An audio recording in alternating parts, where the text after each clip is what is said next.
कोण म्हणतं वय झालं आता विसावा घ्यायचा? हा तर खरा ऋतू आहे स्वतःसाठी जगायचा. केसांमधली चांदणी आणि चेहऱ्यावरची ही रेष सांगते अनुभव तुझा किती होता विशेष. तुझ्या अस्तित्वाने तर घर पण टिकून आहे. तू हसली की आजही अख्खं घर फुलून आहे. सून आली नातू आला हे तर जबाबदारीचं नवं नातं आहे. म्हणून काय मनाचं वय कधी म्हातारं होतं होय? सोडून देतो गबाळा वेश, घाल तुला आवडेल ते, जीन्स असो वा वन पीस, ज्यात मन रमेल ते. लोक काय म्हणतील हा विचार आता सोडायचा. मैत्रिणींना सोबत घेऊन आठवणींचा झोका घ्यायचा. कधीतरी मॉलमध्ये जाऊन मनसोक्त फिरायचं, कधीतरी निसर्गाच्या खुशीत धुंद होऊन राहायचं. कपाळावरची आठी आणि मनातली भीती विसरून बघ. या वयातही एकदा स्वतःच्या प्रेमात पडून बघ.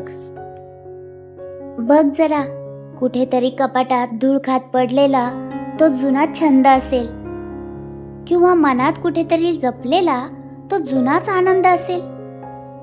चहाच्या 2 कपांसोबत आता नवऱ्याची सोबत साधायची. हातात हात घेऊन पुन्हा एकदा सुखाची नवी गाथा लिहायची. कारण तू या वास्तूचा प्राण आहेस, अंगणातली पवित्र तुळस आहेस. अख्ख्या घराला जी शांतता देते तू तो मायेचा कळस आहेस. तुझं मन प्रसन्न राहणं या घरासाठी खूप मोलाचं आहे.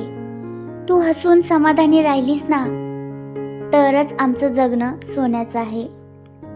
म्हणून आता अजिबात म्हणायचं नाही की वय झालं. हे तर साठीचं सुंदर पान नव्यानं बहरून आलं. नमस्कार, तुम्ही ऐकत आहात मनस्पर्श.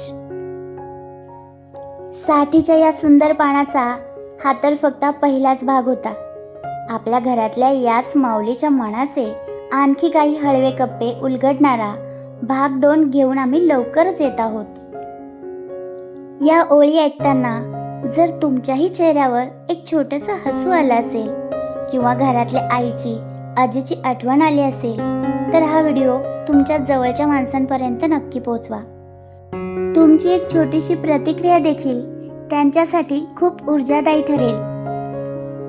तुम्हाला आजचा मनस्पर्श कसा वाटला? तुमच्या प्रतिक्रिया नक्की सांगा. जर तुम्ही चॅनलवर पहिल्यांदाच आला असाल तर असेच मनाला स्पर्श करणारे विचार ऐकण्यासाठी मनस्पर्श परिवारासोबत जोडलेले राहा. लवकरच भेटूया पुढील भागात, भाग 2 मध्ये. तोपर्यंत स्वतःची काळजी घ्या, हसत राहा. धन्यवाद.